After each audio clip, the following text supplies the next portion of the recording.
Welcome, one and all, to the Giga Anime Podcast, the podcast all about Japanese animation.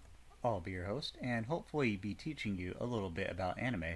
Now, to knock a few things out of the way early on, when I talk about anime, I'm not going to be talking about Avatar, The Last Airbender, Castlevania, Ruby, or the Boondocks, or anything else like that. All that stuff is made in the West.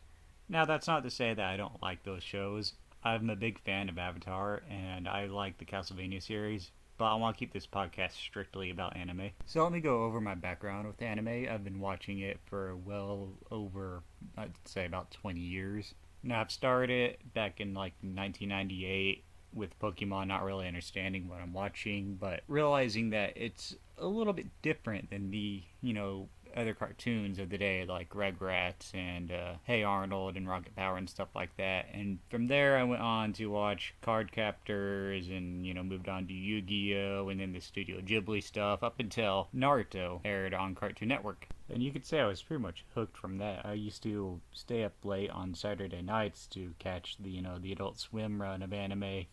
Stuff like Cowboy Bebop and FLCL, and I'd try and stay up long enough to catch Dot Hack whenever that was on Friday nights. Now, I eventually found other friends that were into anime, and they showed me stuff like Blackjack and the Street Fighter movie and fucking Green Green. Thanks for showing me that shitty show, you bastard. Anyways, at some point in time, I had discovered this website called Hulu, which allowed me to watch stuff like Host Club and Soul Eater and Gurren Lagann and a lot of other really great stuff from that time period. And of course, Netflix came out with their streaming, so I got to watch Soul Eater for a second time, High School of the Dead, Angel Beats, Desert Punk, Baka and Test, and a lot of other shows that were on Netflix at the time period. And then I discovered Kiss Anime, which is probably one of the greatest anime sites in the history of anime sites. You could watch anything from the latest of the season all the way back to fucking Astro Boy.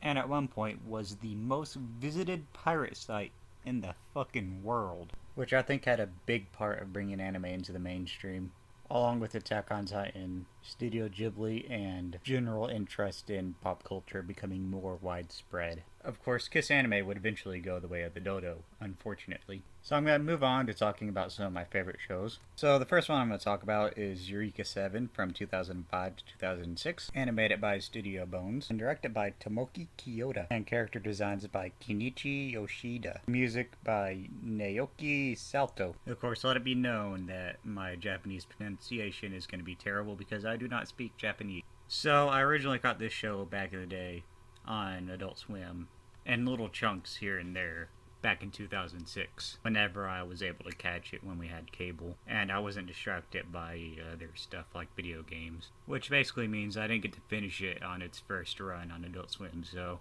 I had to go back and finish it on Crunchyroll years later. And it holds a spot as one of my favorite anime.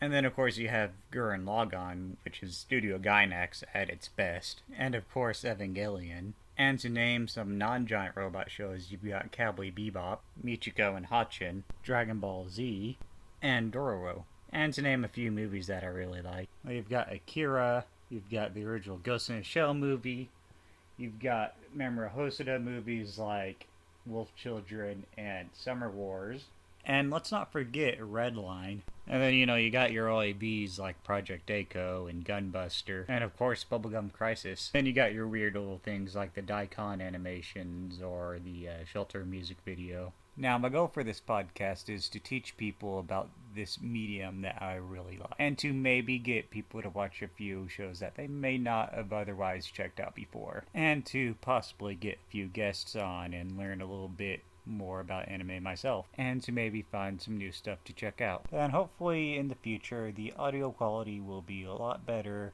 when I have money to put into a new mic, and I learn how to work Audacity a lot better. And I hope you enjoyed this first episode of the Giga Anime Cast, and I will be back in the next couple of weeks to talk about the Gainax 6 episode OVA FLCL. And if you would like to reach out to me, you could reach me at gigaanimepodcast@gmail.com or on Instagram threads, because fuck Twitter. And please remember to leave some feedback, and I'll catch you in the next episode.